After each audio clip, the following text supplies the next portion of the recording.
Shop, udah kurban? Udah dapat daging kurban? Wah, siap-siap ya waktunya kita nyate. Daging kurban yang baru dipotong emang paling sering diolah jadi sate. Bikinnya gampang, makannya bisa rame-rame. Nah, Shop, siapa nih yang diantara kalian yang tahu tentang sejarah sate di Indonesia? Kalau kita browsing, sebenarnya banyak banget versinya nih terkait asal-usul kuliner yang populer banget di Indonesia, bahkan menjadi menu Nusantara. Gak heran kalau banyak banget jenis sate di Indonesia, bahkan setiap daerah punya menu sate sendiri, Sob. Ada sate kelata, sate padang, sate lilit, sate lalat, cungkring, dan masih banyak lagi.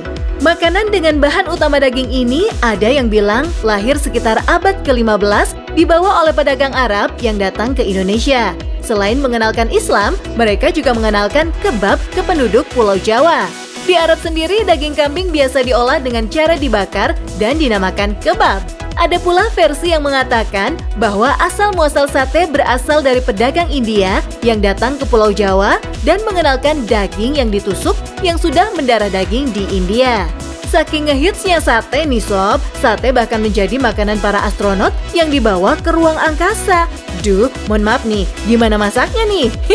By the way, kuy, hari ini kita pesta sate. Gak hanya khas Indonesia, tapi juga dari seluruh dunia. Shop, olahan daging kurban memang beragam ya. Bahkan kreasi sate Nusantara ada banyak. Bagi kamu yang mendapat daging kambing, sate buntel khas Solo dapat jadi alternatif makanan Idul Adha. Sate buntel khas Solo ini adalah sate dari daging yang dibungkus atau dibuntel dengan lembaran lemak kambing. Alhasil, tekstur daging jadi nggak alot karena daging digiling dulu sebelumnya. Lembaran yang membungkus daging berfungsi membuat sari daging tetap terjaga, sehingga daging nggak kering ketika dibakar. Uniknya, saat memakan sate buntel, tusuk sate akan dilepas karena ukurannya yang cukup besar. Sate buntel punya rasa gurih manis yang khas karena dibuat memakai bumbu halus seperti bawang merah, bawang putih, merica butiran, garam, dan gula Jawa. Semua bumbunya dicampur rata dengan cincangan daging. Setelah itu, daging dibungkus lapisan lemak yang tipis, kemudian dibakar hingga lemaknya meleleh dan agak kering. Penyajian sate buntel dilengkapi dengan irisan tomat merah, daun kol, dan cabai rawit. Tentu saja dengan tambahan kecap manis ya Shop. Rahasia kelezatan sate buntel khas Solo ada pada pemakaian daging kambing muda. Selain teksturnya empuk, aromanya juga nggak sebau daging kambing pada umumnya. Lapisan lemak pembungkusnya biasanya yang dipakai adalah yang dari bagian perut Sob. Jenis lemak ini tipis dan transparan sehingga perlu direntangkan dengan hati-hati. Shop, sate kere ini agak berbeda dari sate di Indonesia yang lainnya karena bukan terbuat dari daging, melainkan terbuat dari ampas tempe atau ampas tahu yang sering disebut sebagai gembus. Bumbunya adalah bumbu kecap dan gilingan kacang tanah, serta irisan bawang merah. Selain gembus, sate kere biasanya juga dikombinasikan dengan irisan jeroan seperti kikil, paru, ginjal, koyor, iso, dan lain-lain yang sudah direbus dan dibumbui garam terlebih dahulu Shop. Sate kere ini berasal dari daerah Solo loh. Yang lagi di Solo, jangan lupa cobain ya. Kabob atau yang dikenal juga dengan nama kebab adalah makanan mirip sate karena menggunakan daging-dagingan yang ditumpuk dan ditusuk. Tak hanya daging Sob, menu olahan ini juga menggunakan potongan paprika yang semakin membuatnya tampak cantik dan menggugah selera, disajikan dengan rempah lezat dan memiliki cita rasa gurih pedas.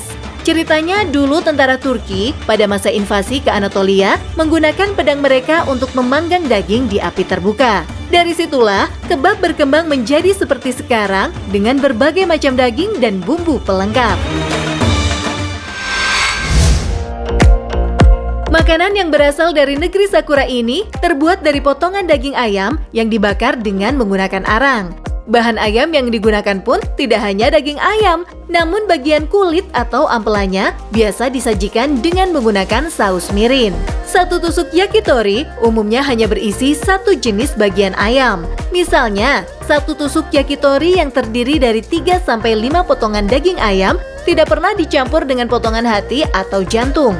Sebagai variasi, ada juga yakitoriya yang mencampur potongan besar daun bawang dan jamur shiitake ke dalam tusukan yakitori. Oh iya sob, yakitori memenangkan sertifikasi sebagai makanan luar angkasa Jepang untuk dikonsumsi di Stasiun Luar Angkasa Internasional ISS. Yakitori melengkapi 34 makanan Jepang lainnya seperti onigiri, ramen, sup miso, dan makarel sebagai alat rindu bagi astronot Jepang untuk merasakan suasana rumah saat berada di orbit. Keren ya? Dari Asia, kita ke Afrika. Ini namanya suya. Suya sendiri sejenis barbecue meat yang awalnya diracik oleh suku Hausa di negara Nigeria dan Niger. Suku Hausa sebagian besar adalah Muslim sob. Mereka meracik penganan yang rasanya gurih ini dengan salah satu bumbu rahasia namanya tankora. Tankora adalah sejenis bumbu campuran dari cabai sayan, paprika, kacang tanah, jahe, dan bawang. Cara masaknya mudah sob. Siapkan saja tankora dan lumurkan ke daging yang sudah diiris tipis hingga terbalut sempurna. Setelahnya, tinggal dipanggang di atas bara api persis seperti penjual-penjual sate di Indonesia. Kadangkala, penjual suya menambahkan minyak kelapa di atas suya yang sedang dipanggang untuk memperkuat aroma tankora. Daging yang digunakan untuk membuat suya umumnya sih daging sapi, ikan, dan ayam. Namun sekarang, penjual-penjual suya yang mudah ditemukan di jalanan mengolah jeroan sapi menjadi variannya. Sekian dulu jumpa kita hari ini. Saksikan terus Spotlight setiap Senin sampai Jumat pukul 7 pagi dan Spotlight akhir pekan setiap Sabtu dan Minggu pukul 8.45 waktu Indonesia Barat.